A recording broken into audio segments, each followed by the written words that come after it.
Hello, everyone, and welcome to my talk here at the AppSec Village. This presentation is going to be about DevSecOps, merging security with software engineering. I hope you enjoyed this presentation. So just a little bit about myself. I'm an information security specialist and senior threat researcher at Trend Micro here in Canada. I have over 10 years of experience working with application security. I've been a DevOps and DevSecOps enthusiast since 2017 when I started researching about this topic and this new approaches. And right now, I just signed a contract with a publisher to write a book about DevSecOps, and I'm starting to write it. So yeah, other than that, I have a blog, personal blog at katanasec.com, where I write some articles about application security, cloud security, or container security. And there's also all my contact information there, my social media profiles, and all my previous talks and my previous presentation and slides since I've started talking about security in 2011. So yeah, that's it. Okay, so the agenda for this presentation, right? First, I want to tell you a story and talk a little bit about my experience trying to apply security principles and DevOps and DevSecOps principles in different organizations. I worked in financial institutions back in Brazil, and I worked in some tech startups here in Canada as well. So I'll tell you a little bit about that, and I hope that's going to be helpful for you.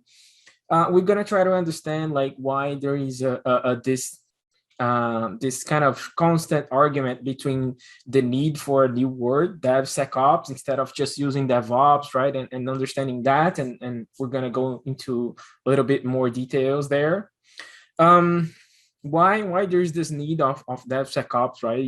Isn't just a different name for the same thing and doing kind of just kind of it's a new buzzword that's been going on for a while now, and why some organizations say that they're doing DevSecOps and when actually they're not, right? Yeah, just creating some also talking about like how DevSecOps is much more than tooling, right? And having those tools in your pipeline, although it's very important, it's not that's not enough, right? So other approaches and other processes are also necessary. And yeah, just a little bit about that, and also what worked with me during my my experience and my my approach applying those principles into different organizations, and of course what didn't work as well, so that you know that might not be as effective, although I tried. Okay, so before we start, just getting some things out of the way, since every DevOps or DevSecOps talk needs to have at least these three things, right? Has to have the infinity loop talking about DevSecOps, has to have this unicorn with the rainbow, and has to talk about shifting left. So we're just gonna leave that here before we begin, so that you know that, okay, yeah, it's we're going to talk about that, but it's not just that, right? So let me tell you a story. Oops.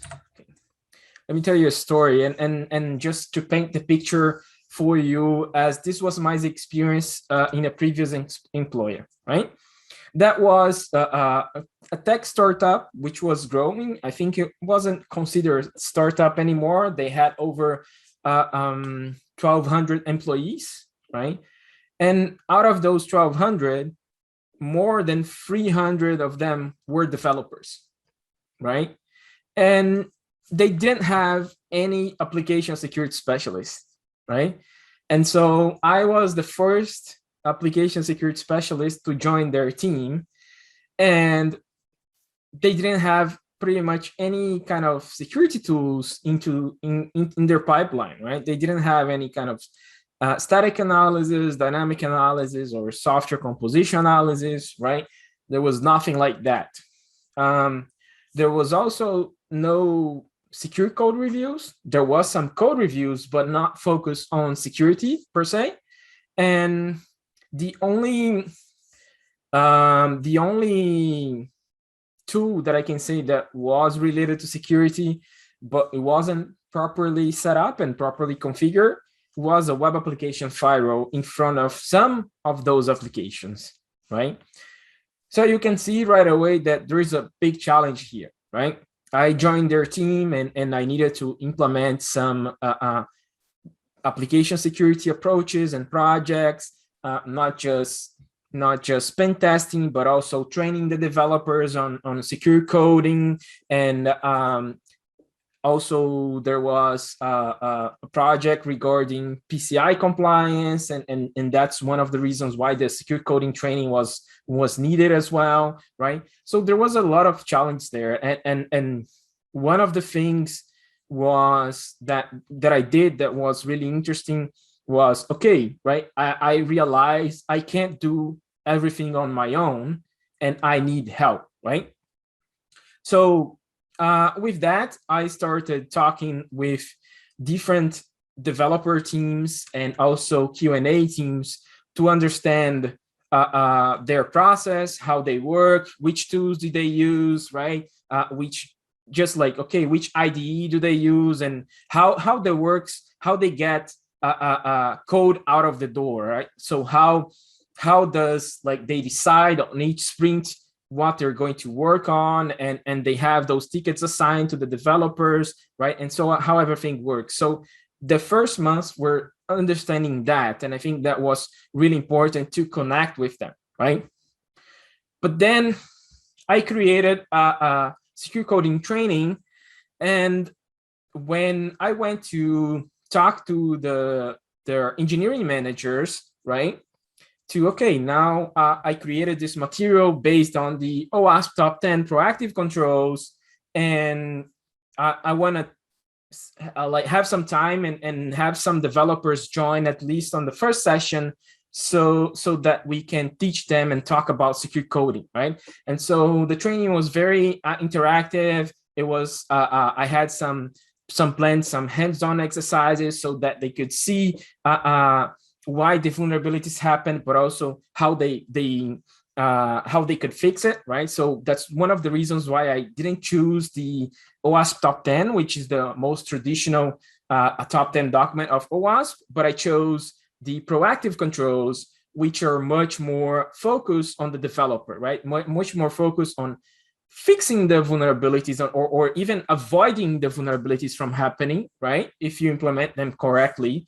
And that's what I wanted. Like, I don't want to teach a developer how to exploit a SQL injection or exploit a cross-site scripting. I want to teach them and show them how to avoid them from happening on the first place, right? So yeah, the training took, the plan was for the training to take 4 hours, so half a day. And right away, once I scheduled the training, I received some pushback from the engineering managers, right? They said, no, that's too long, and the developers can't stay 4 hours in this training. That's not relevant for them, and that's not gonna work. So yeah, I understand that that's a struggle, right? So I had to cut the training down to 2 hours, and because of that, I had to remove most of the hands-on part of the training, right? And okay, like we did it with a smaller group of developers, so that they would kind of evaluate the first session and see how that worked. And yeah, okay, that went well, finally. But I just want to give you a warning here and make sure that once you joined a team, especially in AppSec, and especially if you're trying to apply some DevOps and DevSecOps approaches, that you need the support of the engineering managers and the leaders, right? it's not going to work if you try to push those changes, because sometimes they can be cultural changes, and it's not the way how the company used to work, and you implement different tools that might affect their process, right? So if you don't have their support, it's going to be really, really hard for you to apply those and implement these processes. Okay, so yeah, this is the beginning of the story, and we're going to talk more about later about what worked and what didn't work in regards to this process at the end of this presentation. So what is software engineering, right? Moxie Marlinspike, the creator of Signal, said that software is never finished, right? You can't just stop working on it. It's a part of an ecosystem that's moving, right? And for myself, I totally agree with him. And I say that software development is like a MMORPG, right? Like a massive multiplayer online role-playing game. It's an ongoing process, right? It never ends. There is always quests to do. There is always places to go, things to buy, right? So there is always different stuff on those games that it never ends. So I think that software development is just like a MMORPG. So why do you need to worry about software engineering if you work in security, right? There is this great quote that Chris Hughes reminded me this past week from this book, Agile Application Security, which, by the way, is a great book, that says that security teams that try to reduce the risk by minimizing change rather than supporting the developer teams, right? Supporting the development teams, right? To realize their ideas in a secure way, are doomed to increasingly irrelevant in an agile world, right? So what does that mean, right? If you try to keep working as a security person on the old ways of blocking the development of new changes, blocking the deployment of software if there is some vulnerability that's not even critical or really relevant, what's going to happen is exactly that. The security teams are going to be bypassed. The security teams are going to be ignored. And I've seen this happen, right? So I had a real life experience with that. And then what, in the end, nobody wins, right? Because security is not going to get their way, and developers are going to ship a software that's not safe, that's not secure enough, because it didn't go through any process, right?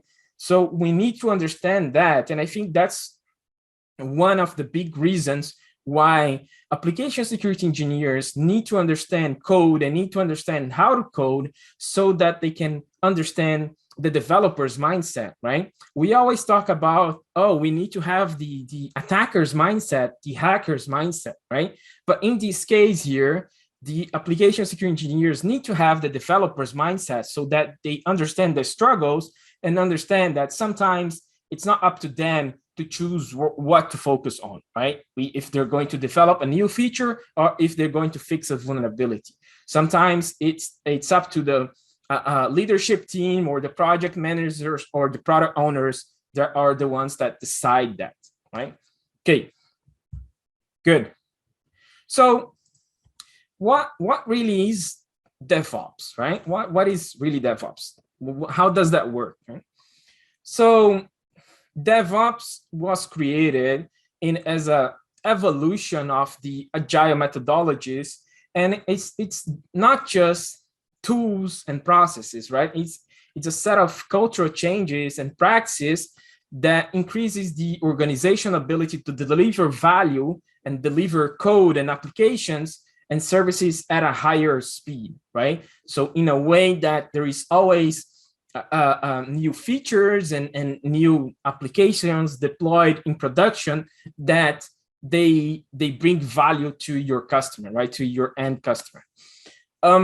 But where is, like, I don't see how security can be part of this diagram here, right? Security is not there because most organizations that say that they're doing DevOps are not focusing on security, right?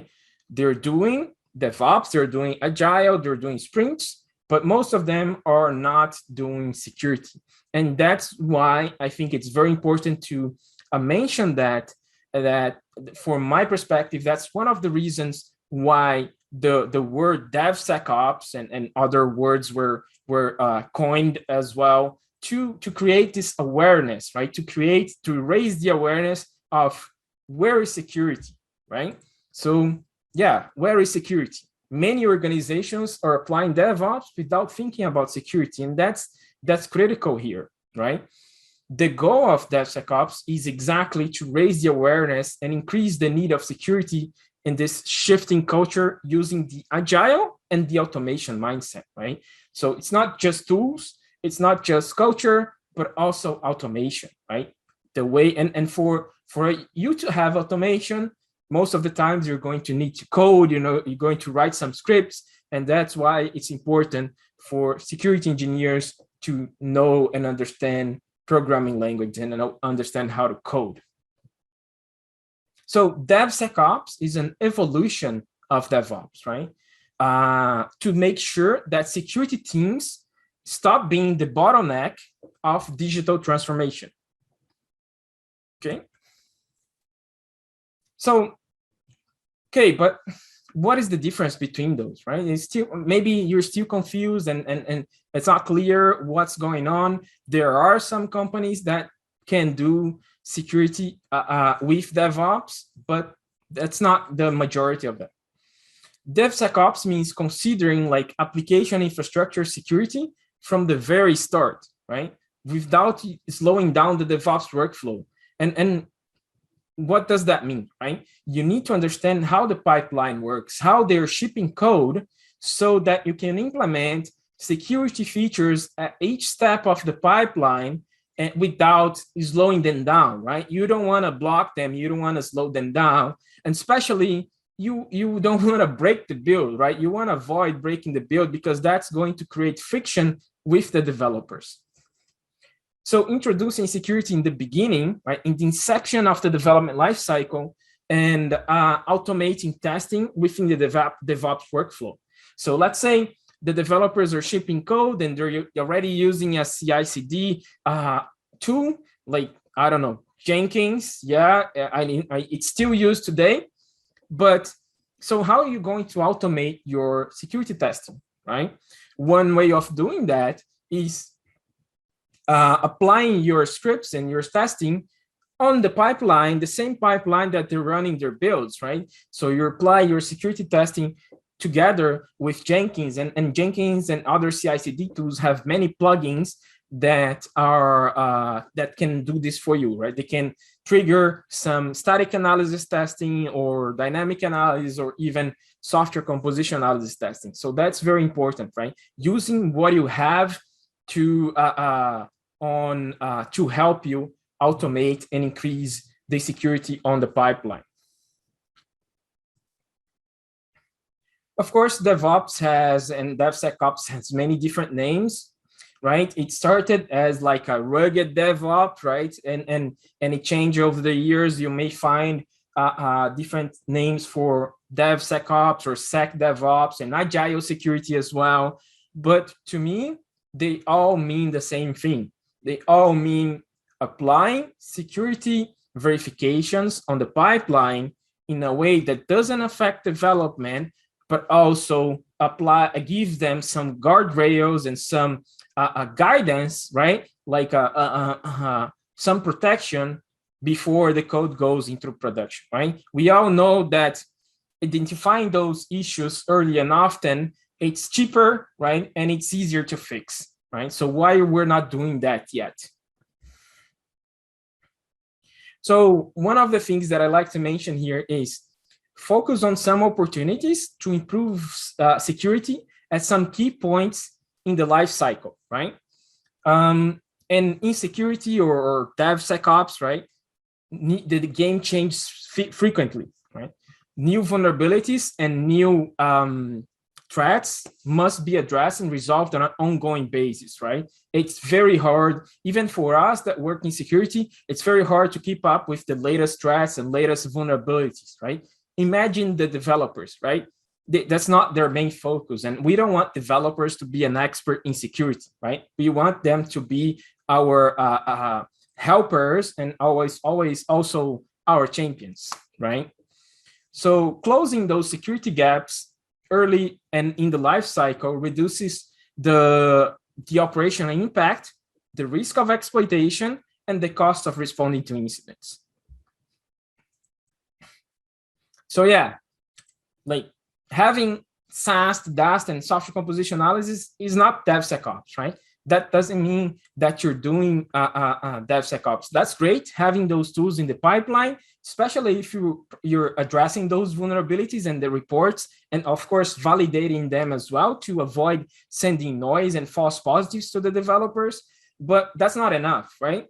DevSecOps is bigger than that. And there's different approaches that we can do even in the early stages of the life cycle before even there is even some code written, such as threat modeling, to start some DevSecOps process and implement some requirements on the process, on the project lifecycle.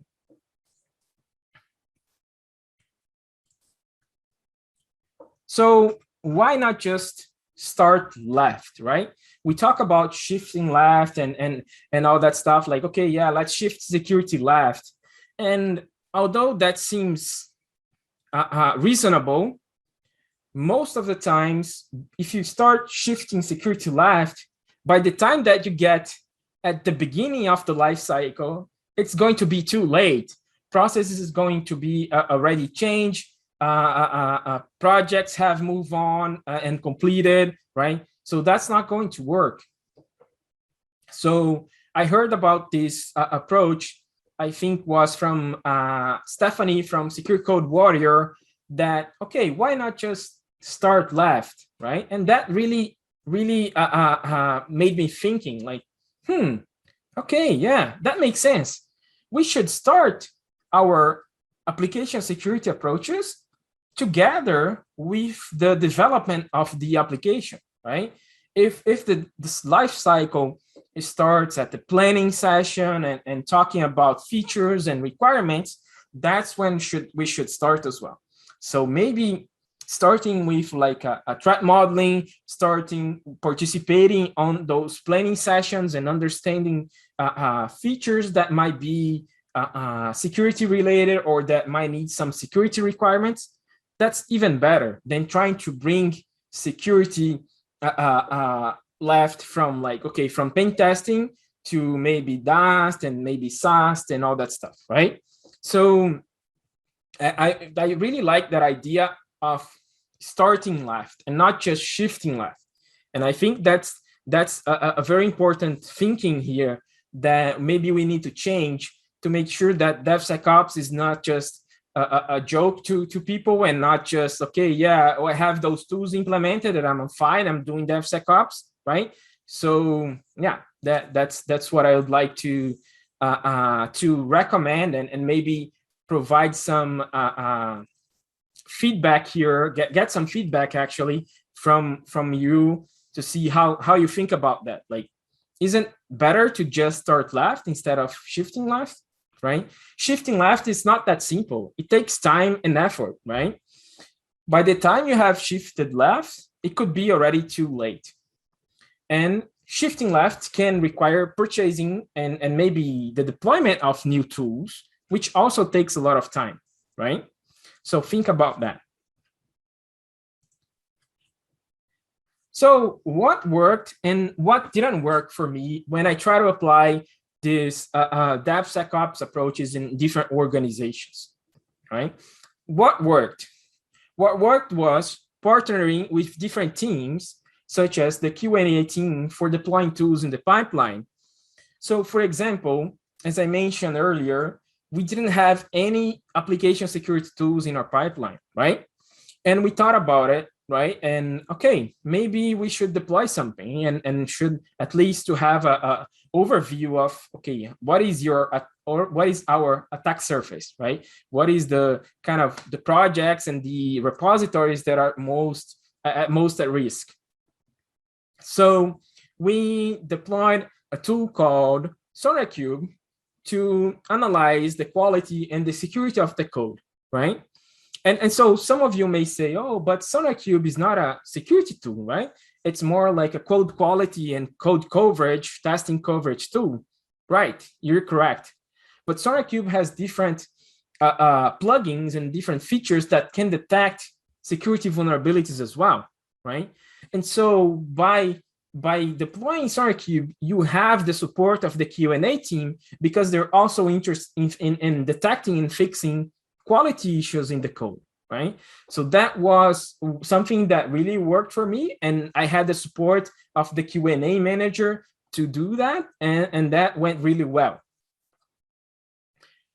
Another thing that worked for me was bringing in senior developers to the AppSec team, right? So as I said before, when I joined one of those teams that I worked for in an organization, I was the only application security analyst, right? So like I wasn't going to be able to handle everything. And we started hiring not just internally, but also externally to build out the whole security team, not just AppSec, but the security in general, right? So one thing that worked was some senior developers that were already at the company and they were working on their own domains and their own code bases and projects, but they really like security and they're really interested in security, right? At the beginning, we started something like everybody knows as the security champions, right? Oh, they stay on their own teams, but they are the voice of security on that team. Let me tell you the problem of that. Once the developer that's part of the team and reports to a team lead or like a developer manager starts voicing problems on the code of their own peers, they start getting like being pushed around and being excluded of other activities. And I know that kind of sucks, but at least that was what happened with me and with my experience actually. So what we changed this approach on the security champions because it wasn't working, and also because the person who decided which features or which tickets the developers were going to work on was the project managers, the product owners, sorry. So unless they really said, okay, you work on this security ticket, they couldn't work on that. And although there were some vulnerabilities from previous pen testing reported to their team, it was always on the backlog, right? Unless there was some really escalations to fix those issues, they always stayed on the backlog, right? And kind of being ignored there until there was some escalation. So what worked for us was bringing the developers to the AppSec team. Okay, now you're not just security champions, but now you are part of the security team. You are the voice of the security team, and you have the authority to say that what you're doing is wrong, or in a way, of course, it's not like pointing fingers, but it's in a way that they need to fix this vulnerability, right? This is critical, and even they can even help with like specific stuff, actionable stuff on how to fix that issue, right? Because they understand the code base, they understand the code, they can even write a PR if they want, if they are available. All the developer teams need to do is review the PR, accept the PR, and that's it, right? So that really worked for us. So the security champions was kind of something that we needed to adjust in our organization, and maybe that's similar with your experience as well. Another thing that worked really well was to bring the support of the other developers, other analysts, and Q&A teams we did a lot of exercises on CTFs. We presented to them what is a CTF, right? We did some red team, blue team exercises with the developer teams as well, so that they could understand how the attackers compromise some applications and some vulnerabilities, but also how they could protect those issues with code or with tools, right? So that was really interesting to create to raise the awareness for the developers as well. And now here we created the kind of the attacker's mindset. That was the goal for this exercise. And what didn't work, right? So I talk about what worked. Let's talk about the bad stuff or what didn't work, and maybe you can we can discuss what could have been done better, right? One of the things was the lack of understanding and the support of engineering leaders in regards to security, right? As I said in the beginning, in related to the secure coding training, right? They didn't think it was relevant for the developers and didn't think was necessary to have the developers spend 4 hours on a training, right? And that was kind of really frustrating to me. So yeah, you need to have the support of the leaders and the managers, especially on the engineering team, if you want to build a good relationship with the developers and have their support as well. Another thing was lack of the ability to prioritize critical security issues, right? As I said, the person who decided what was going to be worked on that sprint was the product owner, right? And unless we convince the product owner that that vulnerability or that security feature was important, he or she wasn't going to, they weren't going to implement that and to prioritize that. It was always going to stay on the backlog, right? So security maybe can have a discussion with that about that in regards to, okay, who should be responsible about prioritizing security, right?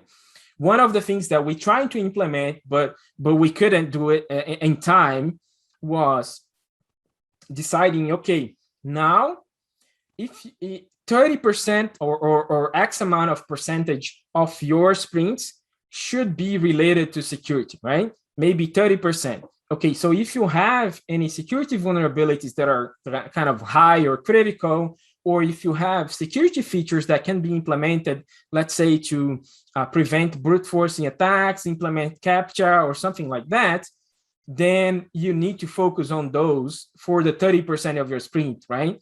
So yeah, if the sprint is 2 weeks, right, you need a couple of days there to focus on security stuff, right?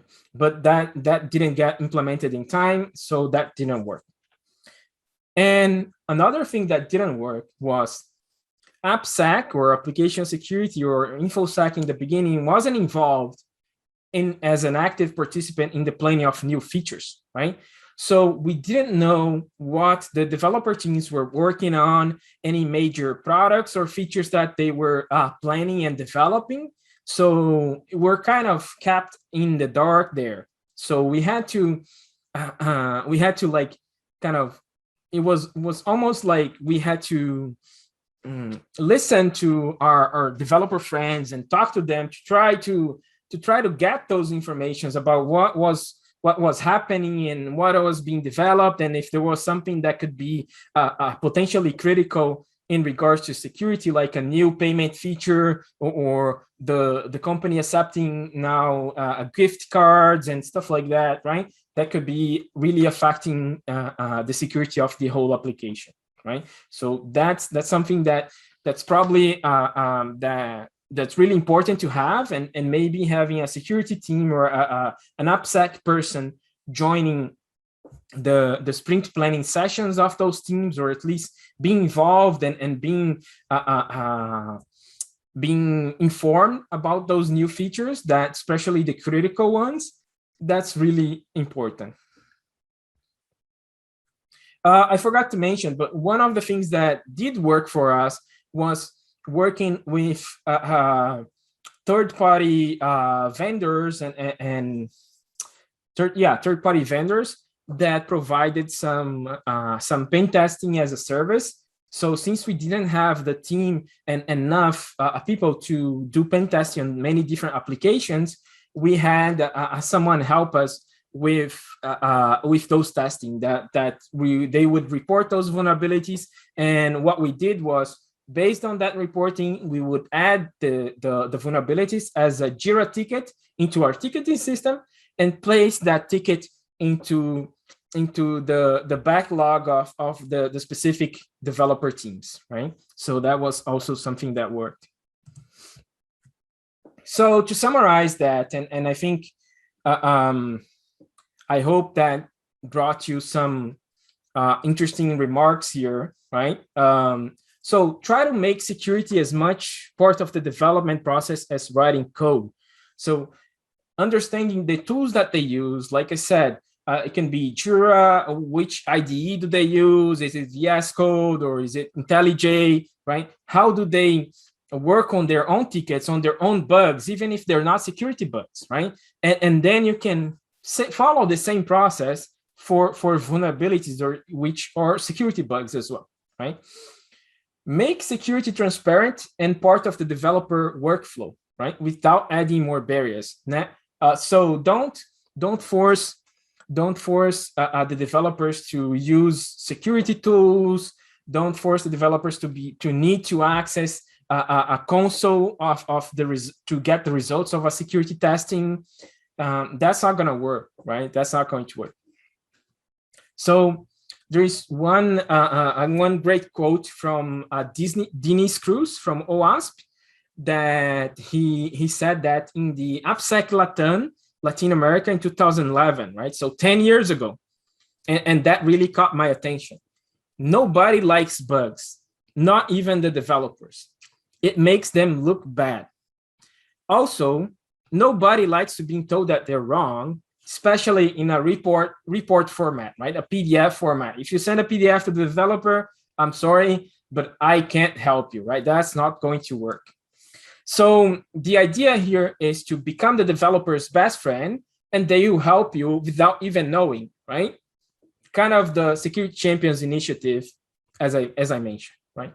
And also remember what matters to the business and balance security with features. Okay, that's it for this talk. I hope you have enjoyed, and I'll be available for questions. Thank you.